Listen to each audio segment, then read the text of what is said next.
اعوذ باللہ من الشیطان الرجیم بسم اللہ الرحمن الرحیم۔ ناظرین محترم السلام علیکم ورحمۃ اللہ وبرکاتہ۔ قرآن کریم کی تلاوت، ترجمہ اور تفسیر پر مشتمل اس مبارک پروگرام پیغام قرآن کے ساتھ میں ہوں آپ کا میزبان محمد رئیس احمد۔ ناظرین محترم الحمدللہ چوتھے پارے کی تلاوت کی جائے گی۔ آج سورہ آل عمران جو ہے وہ جاری و ساری ہے، اور آج سورہ آل عمران کی آیت 126 تا 164 کی تلاوت، ترجمہ اور تفسیر پیش کی جائے گی انشاءاللہ۔ میں تعارف کراتا چلوں اپنے اسٹوڈیوز میں موجود مہمانان گرامی کا۔ ممتاز و معروف قاری جناب قاری نعمان نعیمی صاحب ہمارے ساتھ تشریف فرما ہے۔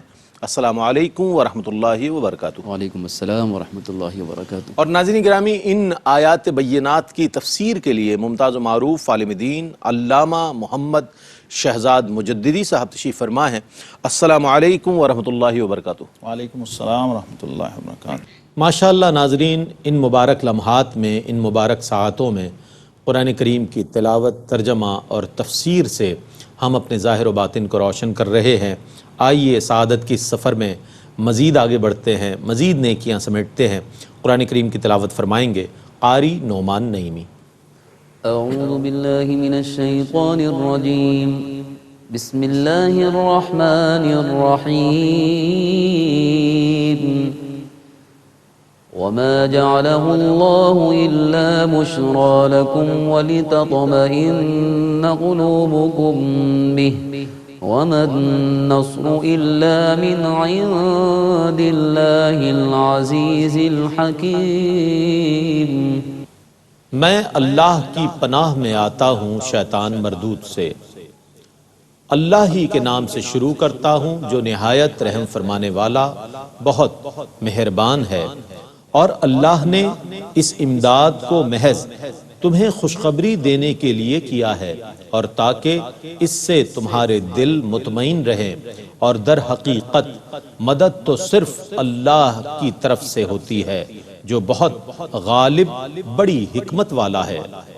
ليقطع طرفا من الذين كفروا أو يكبتهم فينقلبوا خائبين۔ اور اس مدد کا باعث یہ ہے تاکہ اللہ کافروں کے ایک گروہ کو جڑ سے کاٹ دے، یا انہیں شکست خوردہ کر کے رسوا کرے تو وہ نامراد ہو کر لوٹ جائیں۔ ليس لك من الأمر شيء أو يتوب عليهم أو يعذبهم فإنهم ظالمون۔ آپ اس میں سے کسی چیز کے مالک نہیں۔ اللہ چاہے تو ان کافروں کی توبہ قبول فرمائے، یا وہ ان کو عذاب دے، کیونکہ بے شک وہ ظلم کرنے والے ہیں۔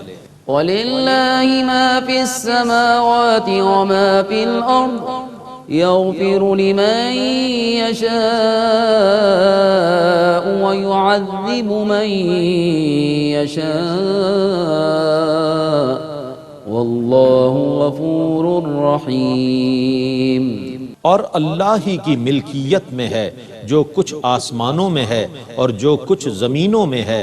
وہ جسے چاہے بخش دیتا ہے اور وہ جسے چاہے عذاب دیتا ہے، اور اللہ نہایت بخشنے والا، بہت رحم فرمانے والا ہے۔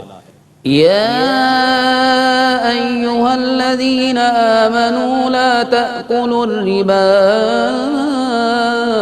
أضعافا مضاعفة واتقوا الله لعلكم تفلحون۔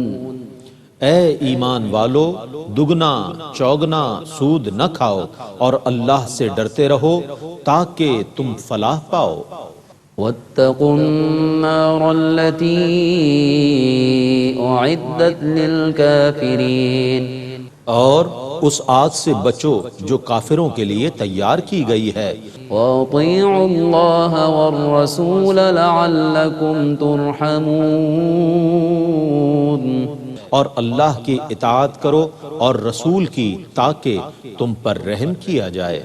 وسارعوا إلى مغفرة من ربكم وجنة جنة عرضها السماوات والأرض أعدت للمتقين. اور اپنے رب کی بخشش اور اس جنت کی طرف جلدی کرو جس کا عرض تمام آسمان اور زمینیں ہیں، جو متقین کے لیے تیار کی گئی ہے. الذين ينفقون في السراء والضراء والكاظمين الغيظ والعافين عن الناس والله يحب المحسنين. جو لوگ خوشحالی اور تنگدستی میں خرچ کرتے ہیں اور جو غصہ پینے والے ہیں اور لوگوں کی خطاؤں کو معاف کرنے والے ہیں، اور اللہ نیکی کرنے والوں سے محبت فرماتا ہے. والذين إذا فعلوا فاحشة أو ظلموا أنفسهم ذكروا الله فاستغفروا لذنوبهم ومن يغفر الذنوب إلا الله ولم يصروا على ما فعلوا وهم يعلمون. اور جن لوگوں نے جب کوئی بے حیائی کا کام کیا یا اپنی جانوں پر ظلم کیا تو انہوں نے اللہ کو یاد کیا اور اپنے گناہوں کی معافی مانگی، اور اللہ کے سوا کون گناہوں کو بخشتا ہے، اور انہوں نے دانستہ ان کاموں پر اصرار نہیں کیا. أولئك جزاؤهم مغفرة من ربهم وجنات تجري من تحتها الأنهار خالدين فيها ونعم أجر العاملين. ان لوگوں کی جزا ان کے رب کی طرف سے مغفرت ہے، اور ایسی جنتیں باغات ہیں جن کے نیچے دریا بہہ رہے ہیں، وہ ان میں ہمیشہ رہنے والے ہوں گے، اور نیک کام کرنے والوں کی کیا خوب جزا ہے. قد خلت من قبلكم سنن فسيروا في الأرض فانظروا كيف كان عاقبة المكذبين. بے شک تم سے پہلے قانون قدرت کے طریقے گزر چکے ہیں، سو تم زمین میں چل پھر کر دیکھ لو کہ پیغمبروں کو جھٹلانے والوں کا کیسا برا انجام ہوا. هذا بيان للناس وهدى وموعظة للمتقين. یہ لوگوں کے لیے واضح بیان ہے اور متقین کے لیے ہدایت اور نصیحت ہے. ولا تهنوا ولا تحزنوا وأنتم الأعلون إن كنتم مؤمنين. اور نہ کمزوری دکھاؤ اور نہ غم کھاؤ، اگر تم کامل مومن ہو تو تم ہی غالب رہو گے. إن يمسسكم قرح فقد مس القوم قرح مثله وتلك الأيام نداولها بين الناس وليعلم الله الذين آمنوا ويتخذ منكم شهداء والله لا يحب الظالمين. اگر تم زخمی ہوئے ہو تو تمہارے مخالف لوگ بھی اسی طرح زخمی ہوئے ہیں، اور ہم لوگوں کے درمیان ایام کی تنگی اور کشادگی کو گردش دیتے رہتے ہیں تاکہ اللہ ایمان والوں کو چھانٹ کر الگ کر لے اور تم میں سے بعض لوگوں کو مرتبہ شہادت دے، اور اللہ ظلم کرنے والوں کو دوست نہیں رکھتا. وَلِيُمَحِّصَ اللَّهُ الَّذِينَ آمَنُوا وَيَمْحَقَ الْكَافِرِينَ. اور اس لیے کہ اللہ مسلمانوں کو گناہوں سے پاک کر دے اور کافروں کو مٹا دے. أَمْ حَسِبْتُمْ أَن تَدْخُلُوا الْجَنَّةَ وَلَمَّا يَعْلَمِ اللَّهُ الَّذِينَ جَاهَدُوا مِنكُمْ وَيَعْلَمَ الصَّابِرِينَ. کیا تم نے یہ گمان کر لیا ہے کہ تم جنت میں چلے جاؤ گے، حالانکہ ابھی اللہ نے تم میں سے مجاہدوں اور صبر کرنے والوں کو دوسروں سے ممتاز نہیں کیا۔ وَلَقَدْ كُنْتُمْ تَمَنَّوْنَ الْمَوْتَ مِنْ قَبْلِ أَنْ تَلْقَوْهُ فَقَدْ رَأَيْتُمُوهُ وَأَنْتُمْ تَنْظُرُونَ۔ تم تو موت کے آنے سے پہلے موت کی تمنا کیا کرتے تھے، سو اب تم نے موت کو دیکھ لیا ہے اور وہ تمہاری آنکھوں کے سامنے ہے۔ وَمَا مُحَمَّدٌ إِلَّا رَسُولٌ قَدْ خَلَتْ مِن قَبْلِهِ الرُّسُلُ أَفَإِن مَّاتَ أَوْ قُتِلَ انقَلَبْتُمْ عَلَىٰ أَعْقَابِكُمْ وَمَن يَنقَلِبْ عَلَىٰ عَقِبَيْهِ فَلَن يَضُرَّ اللَّهَ شَيْئًا وَسَيَجْزِي اللَّهُ الشَّاكِرِينَ۔ اور محمد خدا نہیں ہیں، صرف رسول ہیں۔ ان سے پہلے اور رسول گزر چکے ہیں، اگر وہ فوت ہو جائیں یا شہید ہو جائیں تو کیا تم اپنی ایڑیوں پر پھر جاؤ گے؟ تو جو اپنی ایڑیوں پر پھر جائے گا سو وہ اللہ کا کچھ نقصان نہیں کرے گا، اور عن قریب اللہ شکر کرنے والوں کو جزا دے گا۔ وَمَا كَانَ لِنَفْسٍ أَن تَمُوتَ إِلَّا بِإِذْنِ اللَّهِ كِتَابًا مُؤَجَّلًا وَمَن يُرِدْ ثَوَابَ الدُّنْيَا نُؤْتِهِ مِنْهَا وَمَن يُرِدْ ثَوَابَ الْآخِرَةِ نُؤْتِهِ مِنْهَا وَسَنَجْزِي الشَّاكِرِينَ۔ اور کسی شخص کے لیے اللہ کے اذن کے بغیر مرنا ممکن نہیں ہے، سب کی اجل لکھی ہوئی ہے، اور جو دنیا کا صلہ چاہے گا ہم اسے اس میں سے دیں گے، اور جو آخرت کا اجر چاہے گا ہم اسے اس میں سے دیں گے، اور ہم عن قریب شکر کرنے والوں کو جزا دیں گے۔ وَكَأَيِّن مِّن نَّبِيٍّ قَاتَلَ مَعَهُ رِبِّيُّونَ كَثِيرٌ فَمَا وَهَنُوا لِمَا أَصَابَهُمْ فِي سَبِيلِ اللَّهِ وَمَا ضَعُفُوا وَمَا اسْتَكَانُوا وَاللَّهُ يُحِبُّ الصَّابِرِينَ۔ اور کتنے نبیوں کے ساتھ اللہ والوں نے اللہ کی راہ میں قتال کیا، تو اللہ کی راہ میں مصائب پہنچنے کی وجہ سے نہ وہ سست ہوئے، نہ کمزور پڑے اور نہ دبے، اور اللہ صبر کرنے والوں کو دوست رکھتا ہے۔ وَمَا كَانَ قَوْلَهُمْ إِلَّا أَن قَالُوا رَبَّنَا اغْفِرْ لَنَا ذُنُوبَنَا وَإِسْرَافَنَا فِي أَمْرِنَا وَثَبِّتْ أَقْدَامَنَا وَانصُرْنَا عَلَى الْقَوْمِ الْكَافِرِينَ۔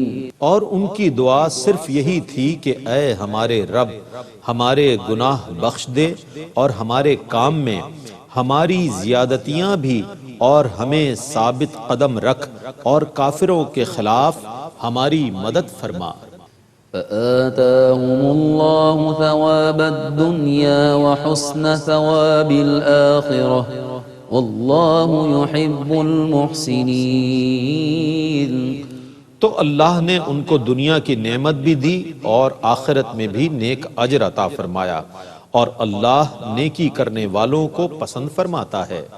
يا أيها الذين آمنوا إن تطيعوا الذين كفروا يردوكم على أعقابكم فتنقلبوا خاسرين۔ اے ایمان والو، اگر تم نے کفار کا کہنا مان لیا تو وہ تم کو الٹے پاؤں لوٹا دیں گے اور تم نقصان اٹھانے والے ہو جاؤ گے۔ بل اللہ مولاکم وہو خیر الناصرین۔ بلکہ اللہ تعالیٰ تمہارا مددگار ہے اور وہ سب سے بہتر مدد کرنے والا ہے۔ سنلقي في قلوب الذين كفروا الرعب بما أشركوا بالله ما لم ينزل به سلطانا ومأواهم النار وبئس مثوى الظالمين ہم ان قریب کافروں کے دلوں میں تمہارا رعب ڈال دیں گے کیونکہ انہوں نے اللہ کے ساتھ اس چیز کو شریک کیا جس کی اس نے کوئی سند نازل نہیں کی۔ ان کا آخری ٹھکانہ دوزخ ہے اور ظالموں کا کیا ہی برا ٹھکانہ ہے۔ وَلَقَدْ صَدَقَكُمُ اللَّهُ وَعْدَهُ إِذْ تَحُسُّونَهُم بِإِذْنِهِ حَتَّى إِذَا فَشِلْتُمْ وَتَنَازَعْتُمْ فِي الْأَمْرِ وَعَصَيْتُمْ مِنْ بَعْدِ مَا أَرَاكُمْ مَا تُحِبُّونَ مِنْكُمْ مَنْ يُرِيدُ الدُّنْيَا وَمِنْكُمْ مَنْ يُرِيدُ الْآخِرَةَ ثُمَّ صَرَفَكُمْ عَنْهُمْ لِيَبْتَلِيَكُمْ وَلَقَدْ عَفَا عَنْكُمْ وَاللَّهُ ذُو فَضْلٍ عَلَى الْمُؤْمِنِينَ۔ اور بے شک اللہ نے تم سے کیا ہوا وعدہ سچا کر دیا جب تم ابتدا میں اس کے اذن سے ان کافروں کو قتل کر رہے تھے، حتیٰ کہ جب تم نے بزدلی دکھائی اور رسول اللہ کا حکم ماننے میں اختلاف کیا اور اپنی پسندیدہ چیزوں مال غنیمت کو دیکھنے کے بعد تم نے رسول اللہ کی نافرمانی کی۔ تم میں سے بعض دنیا کا ارادہ کر رہے تھے اور بعض آخرت کا ارادہ کر رہے تھے، پھر اللہ نے تم کو ان سے پھیر لیا تاکہ وہ تمہیں آزمائش میں ڈالے، اور بے شک اس نے تم کو معاف کر دیا، اور اللہ ایمان والوں پر بہت فضل کرنے والا ہے۔ إذ تصعدون ولا تلوون على أحد والرسول يدعوكم في أخراكم فأثابكم غما بغم لكي لا تحزنوا على ما فاتكم ولا ما أصابكم واللہ خبیر بما تعملون۔ جب تم چڑھتے جا رہے تھے اور کسی کو پیٹھ پھیر کر نہیں دیکھ رہے تھے اور رسول تمہاری پچھلی جماعت میں کھڑے ہوئے تم کو بلا رہے تھے تو اللہ نے تمہیں غم بالائے غم میں مبتلا کیا تاکہ مال غنیمت سے محرومی اور اس شکست کی مصیبت پر تم غم زدہ نہ ہو، اور اللہ تمہارے کاموں کی خبر رکھنے والا ہے۔ ثم انزل عليكم من بعد الغم أمنة نعاسا يغشى طائفة منكم وطائفة قد أهمتهم أنفسهم يظنون بالله غير الحق ظن الجاهلية يقولون هل لنا من الأمر من شيء قل إن الأمر كله لله يخفون في أنفسهم ما لا يبدون لك يقولون لو كان لنا من الأمر شيء ما قتلنا هاهنا قل لو كنتم في بيوتكم لبرز الذين كتب عليهم القتل إلى مضاجعهم وليبتلي الله ما في صدوركم وليمحص ما في قلوبكم والله عليم بذات الصدور۔ پھر اللہ نے پریشانی کے بعد تم پر سکون نازل کیا جس کے نتیجے میں تمہاری ایک جماعت پر اونگ طاری ہو گئی اور دوسری جماعت منافقوں کی اپنی جانوں کے متعلق پریشانیوں میں مبتلا تھی۔ وہ اللہ کے متعلق زمانہ جاہلیت کی طرح ناحق بدگمانی کر رہے تھے۔ وہ کہہ رہے تھے کیا اس معاملے میں ہمارا بھی کوئی اختیار ہے؟ آپ کہیے بے شک تمام معاملات میں اللہ ہی کا اختیار ہے۔ وہ اپنے دلوں میں ان چیزوں کو چھپاتے تھے جو آپ پر ظاہر نہیں کرتے تھے۔ وہ کہتے تھے کاش ہمارا کچھ اختیار ہوتا تو ہم یہاں قتل نہ کیے جاتے۔ آپ کہیے اگر تم اپنے گھروں میں بھی ہوتے تو جن لوگوں کا قتل کیا جانا مقدر ہو چکا تھا وہ ضرور اپنی قتل گاہوں کی طرف نکل آتے، اور یہ اس لیے ہوا کہ اللہ تمہارے دلوں کی باتوں کو آزمائے، ظاہر کرے، اور تمہارے دلوں کو وسوسوں اور اندیشوں سے صاف کر دے، اور اللہ دلوں کی باتوں کو جاننے والا ہے۔ إن الذين تولوا منكم يوم التقى الجمعان إنما استزلهم الشيطان ببعض ما كسبوا وَلَقَدْ عَفَا اللَّهُ عَنْهُمْ إِنَّ اللَّهَ غَفُورٌ حَلِيمٌ۔ بے شک جس دن دو فوجیں ایک دوسرے کے بالمقابل ہوئی تھی، اس دن جو لوگ تم میں سے پھر گئے تھے ان کے بعض کاموں کی وجہ سے شیطان ہی نے ان کے قدموں کو لغزش دی تھی، اور یقیناً اللہ نے ان کو معاف کر دیا۔ بے شک اللہ بہت بخشنے والا، بڑے حلم والا ہے۔ يا أيها الذين آمنوا لا تكونوا كالذين كفروا وقالوا لإخوانهم إذا ضربوا في الأرض أو كانوا غزا لو كانوا عندنا ما ماتوا وما قتلوا ليجعل الله ذلك حسرة في قلوبهم والله يحيي ويميت والله بما تعملون بصير۔ اے ایمان والو، کافروں کی مثل نہ ہو جانا۔ جب ان کے بھائی کسی لڑائی یا سفر میں گئے تو انہوں نے ان کے متعلق کہا کہ اگر وہ ہمارے پاس ہوتے تو نہ مرتے اور نہ قتل کیے جاتے، تاکہ انجام کار اللہ اس قول کو ان کی حسرت کا سبب بنا دے، اور اللہ ہی زندہ کرتا ہے اور موت طاری کرتا ہے، اور اللہ تمہارے سب کاموں کو خوب دیکھنے والا ہے۔ وَلَئِن قُتِلْتُمْ فِي سَبِيلِ اللَّهِ أَوْ مُتُّمْ لَمَغْفِرَةٌ مِّنَ اللَّهِ وَرَحْمَةٌ خَيْرٌ مِّمَّا يَجْمَعُونَ۔ اور اگر تم اللہ کی راہ میں قتل کیے جاؤ یا تم فوت ہو جاؤ تو البتہ اللہ کی مغفرت اور اس کی رحمت ان چیزوں سے بہتر ہے جن کو وہ جمع کرتے ہیں۔ وَلَئِن مُتُّمْ أَوْ قُتِلْتُمْ لَإِلَى اللَّهِ تُحْشَرُونَ۔ اور اگر تم فوت ہو جاؤ یا تم قتل کیے جاؤ تو یقیناً تم اللہ ہی کی طرف جمع کیے جاؤ گے۔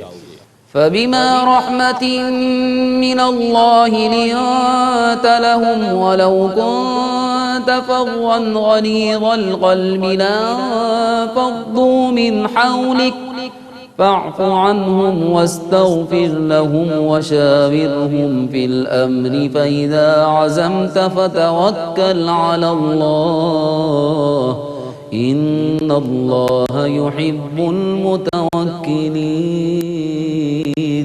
سو اللہ کی عظیم رحمت سے آپ مسلمانوں کے لیے نرم ہو گئے، اور اگر آپ تند خو اور سخت دل ہوتے تو وہ ضرور آپ کے پاس سے بھاگ جاتے، تو آپ ان کو معاف کر دیں اور ان کے لیے استغفار کریں، اور اہم کاموں میں ان سے مشورہ لیں، اور جب آپ کسی کام کا عزم کر لیں تو اللہ پر توکل کریں، بے شک اللہ توکل کرنے والوں کو محبوب رکھتا ہے۔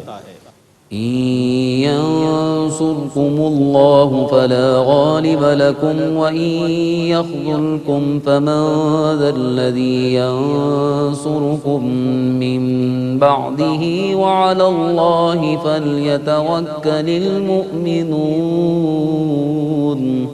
اے مسلمانوں، اگر اللہ تمہاری مدد کرے تو تم پر کوئی غالب نہیں آ سکتا، اور اگر وہ تمہیں بے سہارا چھوڑ دے تو پھر کون ہے جو اس کے بعد تمہاری مدد کرے گا، اور مومنوں کو اللہ پر ہی توکل کرنا چاہیے۔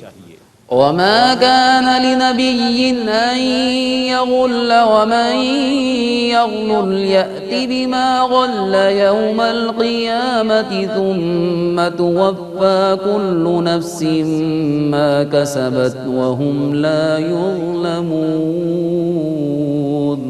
اور خیانت کرنا کسی نبی کی شان کے لائق نہیں، اور جو شخص خیانت کرے گا وہ خیانت کی ہوئی چیز کو قیامت کے دن لے کر آئے گا، پھر ہر شخص کو اس کے عمل کا پورا بدلہ دیا جائے گا اور ان پر ظلم نہیں کیا جائے گا۔ أفمن اتبع رضوان الله كمن باء بسخط من الله ومأواه جهنم وبئس المصير۔ تو کیا جس شخص نے اللہ کی رضا کی پیروی کی وہ اس شخص کی مثل ہوگا جو اللہ کے غضب کے ساتھ لوٹا، اور اس کا ٹھکانہ دوزخ ہے، اور وہ کیسا برا ٹھکانہ ہے۔ هم درجات عند الله والله بصير بما يعملون۔ وہ اللہ کے نزدیک مختلف درجوں والے ہیں، اور اللہ ان کے کاموں کو خوب دیکھنے والا ہے۔ لقد من الله على المؤمنين إذ بعث فيهم رسولا من أنفسهم يتلو عليهم آياته ويزكيهم ويعلمهم الكتاب والحكمة وإن كانوا من قبل لفي ضلال مبين۔ بے شک اللہ نے مومنوں پر احسان فرمایا جب ان میں انہی میں سے ایک عظیم رسول بھیجا جو ان پر اللہ کی آیات کی تلاوت کرتا ہے اور ان کے باطن کو صاف کرتا ہے اور ان کو کتاب اور حکمت کی تعلیم دیتا ہے، بے شک وہ اس سے پہلے ضرور کھلی گمراہی میں تھے۔ ماشاءاللہ ناظرین، تلاوت کلام الرحمن اور ترجمہ آپ نے ملاحظہ فرمایا۔ سعادت کی سفر میں آپ اور ہم اور دنیا میں تمام ہمارے ARYQ-TV دیکھنے والے سعادت کی سفر میں شریک سفر ہوئے۔ آئیے ان برکتوں کو مزید بڑھانے کے لیے تفسیر کی جانب بڑھتے ہیں۔ میں ملتمس ہوں علامہ محمد شہزاد مجددی صاحب کی خدمت میں کہ ان آیات بینات کی تفسیر فرمائیں۔ بسم اللہ الرحمن الرحیم، الحمدللہ رب العالمین، والصلاة والسلام علی اشرف الانبیاء والمرسلین وعلی آلہ وصحبہ اجمعین۔ ناظرین مکرم، چوتھا پارہ سورہ آل عمران، آیت نمبر 130۔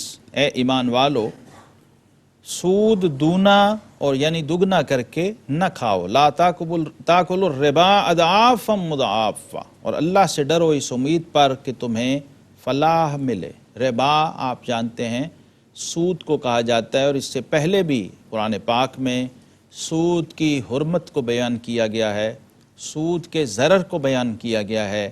ایک دوسرے کا مال ظلماً کھانا، ہڑپ کر جانا یا غصب کر لینا، اس کو اسلام نے قطعاً پسند نہیں فرمایا۔ اور میں نے عرض کیا تھا کہ ہماری شریعت میں مال کی حرمت بھی اسی طرح قائم ہے اور برقرار ہے جیسے جان اور عزت کی حرمت ہے۔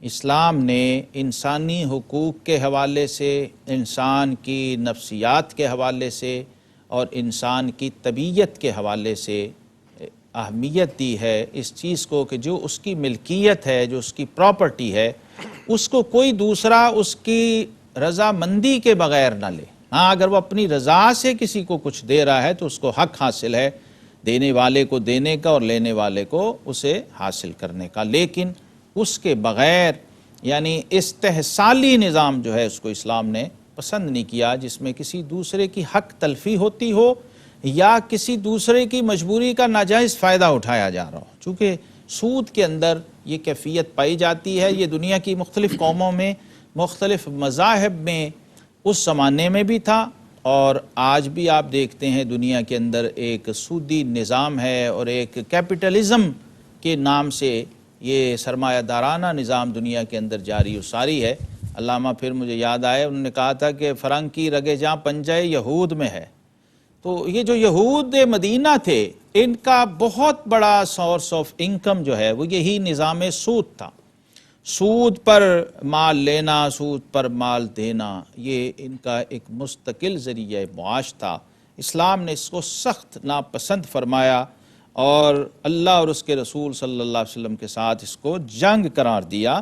اور پھر اس کے اندر ایک اور پہلو تھا جو ہمارے ہندوستان کے اندر بھی بہت ہی خطرناک حد تک پری پارٹیشن بھی موجود تھا، اور آج کل ایک نئے جدید انداز کے اندر موجود ہے، جس کو قرآن نے جس کی طرف اشارہ کیا ہے اضعافم مضاعفہ، یعنی سود کے بعد پھر سود در سود، جس کو ہمارے ہاں سود اور بیاج کے نام سے تعبیر کیا جاتا تھا کہ کسی کو پہلے پیسے دے دینا سود پر اور اسے وہ واپس لینے کی بجائے مزید اسی پیسے پر ایک مستقل اس کے اوپر ایک تاوان اور ایک جرمانہ ڈالتے رہنا اور اس کو بڑھاتے رہنا، اس میں اضافہ کرتے رہنا ایک فائن اور تاوان کی شکل میں، کہ جب تک وہ واپس نہیں کرے گا وہ سود کی ریشو کو بڑھاتے رہیں گے. تو اس نے اس ظلم کی چکی میں ایک غریب انسان ہمیشہ پسا ہے، اور اسلام کے ہاں انسانی تقسیم غریب اور امیر کی بنیاد پر نہیں ہے. ان اکرمکم عند اللہ اتقاکم.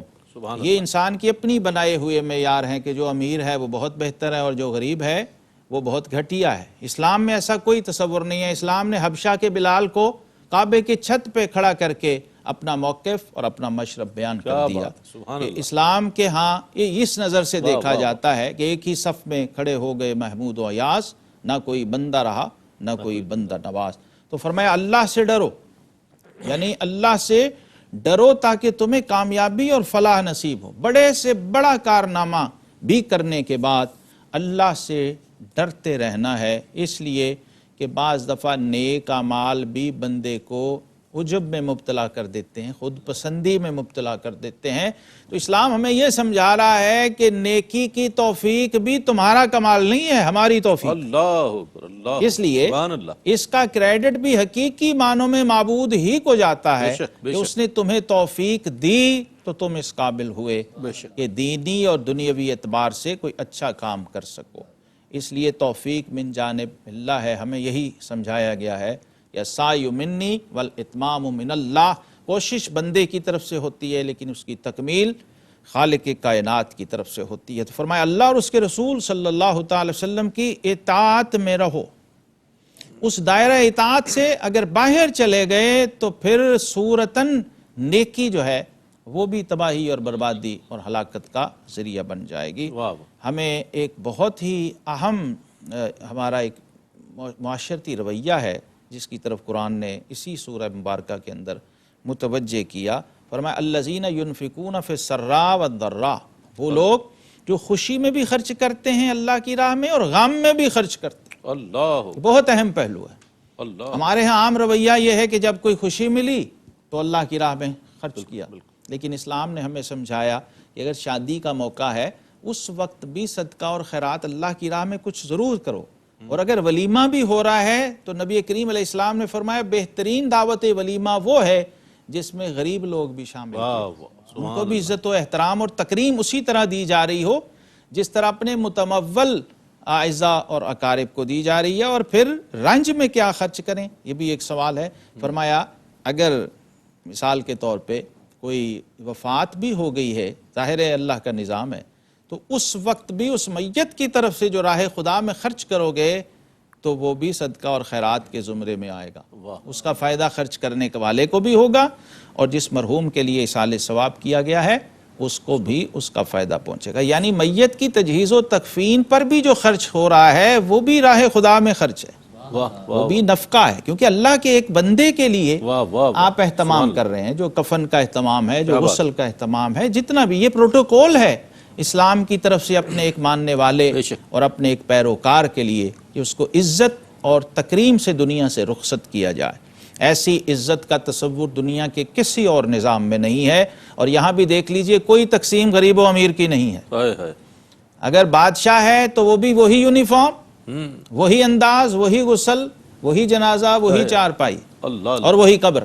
بے شک. اور اگر کوئی فقیر ہے لیکن کلمہ طیبہ کا نور اس کے سینے میں ہے اور محمد رسول اللہ صلی اللہ علیہ وسلم کی نسبت کا نور اس کے سینے میں ہے تو اسی طرح کندھوں پہ اٹھایا جاتا ہے اور سروں کے اوپر اس کو لے کے جایا جاتا ہے. اور پھر فرمایا والکاظمین الغیظ والعافین عن الناس, جو غصہ پینے والے ہیں اور لوگوں سے درگزر کرنے والے ہیں. واللہ یحب المحسنین, کیونکہ اللہ نیک لوگوں کو محبوب بناتا ہے, انہیں پسند کرتا ہے جو احسان کرنے والے ہیں. والکاظمین الغیظ کے حوالے سے ہمارے اسلاف کے ہاں ایسی ایسی روایتیں ہیں ناظرین محترم کہ عقل دنگ رہ جاتی ہے. حضرت سیدنا عثمان غنی رضی اللہ تعالیٰ عنہ, سیدنا امام زین العابدین رضی اللہ تعالیٰ عنہ اور کئی تابعین سے یہ روایت منقول و مروی ہے کہ آپ تشریف فرما تھے, مہمان آئے ہوئے تھے اور ایک خادمہ, ایک کنیز, وہ کچھ گرم کر کے کوئی چیز طعام کی شکل میں کھانے کے لیے کوئی بھنی ہوئی گوشت کی کوئی ران یا کوئی ایسی چیز سلاخ کے اوپر لگا کے وہ لے کے آ رہی تھی, تو اچانک اس کے ہاتھ سے وہ گر گیا مہمان کے اوپر. اب میزبان ظاہر ہے وزاداری کے بہت خلاف اور ان کی طبیعت پہ بہت گراں گزرا کہ ہمارے مہمان کو اذیت ہوئی, تکلیف ہوئی, اور بینرز کے بھی خلاف تھا, تو شدید جلال اور غصے میں آ گئے. تو اس زمانے کی جو خدام تھے, کنیزیں تھیں, ان کی تربیت دیکھیے کیسی تھی. جب اپنے آقا کو جلال میں دیکھا تو یہ آیت پڑھی والکاظمین الغیظ, غصے کو قابو کرنے والے, غصہ پی جانے والے. تو فوراً ان کا چہرہ اسپاٹ اور نارمل ہو گیا. واہ واہ. پھر انہوں نے پڑھا والعافین عن الناس, اور لوگوں کو معاف کرنے والے, درگزر کرنے والے. فرمایا ہم نے تمہیں معاف کیا. وہ جو اس کنیز پر ایک دہشت کی اور کیفیت تھی وہ فوراً وہ بھی نارمل ہو گئی, وہ ختم ہو گئی. پھر اس نے آگے پڑھا واللہ یحب المحسنین, سبحان اللہ. اور اللہ احسان کرنے والوں کو پسند کرتا ہے. تو آپ نے فرمایا جا آج سے تو آزاد ہے. سبحان اللہ. واہ. دیکھیے یہ تفسیر کر دی اپنے عمل سے. کچھ آیتیں ہیں اور کچھ مقامات ایسے ہیں جس کی تفسیر ہمیں لفظوں کی شکل میں سمجھ نہیں آتی بلکہ ہمارے اسلاف کے اعمال سے اور ان کے کردار سے سمجھ آتی ہے. اصل میں یہ آیت کیا کہہ رہی ہے اور کیا چاہ رہی ہے. اتنے بڑے بڑے معاملات میں بھی ہمارے بزرگوں نے ایسے مظاہرے فرمائے ہیں, چاہے جائے کہ چھوٹی چھوٹی باتوں پر ہم فتنہ کھڑا کر دیں اور طوفان مچا دیں گھروں میں. ہمیں تربیت دی جا رہی ہے اپنے حواس کو کنٹرول رکھنے کی, اور اللہ کا محبوب اور پسندیدہ عمل ہے. پھر آگے چلیے تو فرمایا والذین اذا فعلوا فاحشۃ, یہ اسلام کی وہ گہرائی ہے اور وہ گہرائی ہے کہ اپنے ماننے والوں کو کسی حال میں بھی تنہا نہیں چھوڑا. اور پھر اس احسان کو اگر مانو گے اور اس کا چرچا کرو گے اور اس کو تسلیم کر کے اس کی اتباع میں لگ جاؤ گے تو فلاح اور کامرانی پاؤ گے. پھر آقا کریم علیہ الصلاۃ والسلام کا قرآن کی تعلیم دینا اور حکمت کی تلقین فرمانا اور تزکیہ نفس, اس پر بس میں ایک ہی بات عرض کرتا ہوں کہ ہمارے آقا مولا علیہ الصلاۃ والسلام ہمارے معلم بھی ہیں اور ہمارے مزکی بھی ہیں. ہمیں یہ یاد رکھنا ہے کہ ان کی سنت اور ان کا رستہ محض تعلیم کتاب ہی نہیں ہے بلکہ تزکیہ نفس بھی ہے. اور آج امت کو اسی باطنی پاکی کی, اسی فکری طہارت کی ضرورت ہے, اور وہ ہمیں قرآن سے اور سنت سے ملتی ہے. روزے کا, رمضان کا, قرآن کا اور جملہ عبادات کا بنیادی مقصد یہی ہے کہ ہم اپنی روح کو, اپنے باطن کو پاک کر لیں تاکہ بارگاہ الہی کے اندر پاکیزگی کے ساتھ حاضری پیش کر سکیں. اللہ رب العزت ہمیں قرآن پاک کی برکتیں اور انوار نصیب فرمائے. آمین. وآخر دعوانا ان الحمدللہ رب العالمین. سبحان اللہ, سبحان اللہ, جزاک اللہ. ناظرین محترم, آج الحمدللہ لن تنالو چوتھا پارہ سورہ آل عمران کی 126ویں آیت تا 164 آیت کی تلاوت, ترجمہ اور روح پرور اور ایمان افروز تفسیر پیش کی گئی. حضور علیہ الصلوۃ والسلام کی بعثت مبارکہ کا بھی آخر میں حوالہ آیا اور مقاصد بعثت بھی علامہ صاحب نے بہت خوبصورت انداز میں بیان فرمایا. یہ سلسلہ آگے بھی جاری رہے گا انشاءاللہ. اللہ تعالیٰ سے دعا ہے کہ اللہ تعالیٰ قرآن کا پڑھنا سننا اپنی بارگاہ میں قبول فرمائے اور ہمیں قرآن کے نور سے وہ روشنی عطا فرمائے کہ جو ہمارے ظاہر و باطن کو منور فرما دے. اس کے ساتھ ہی اپنے میزبان محمد رئیس احمد کو اجازت دیجیے. اللہ حافظ.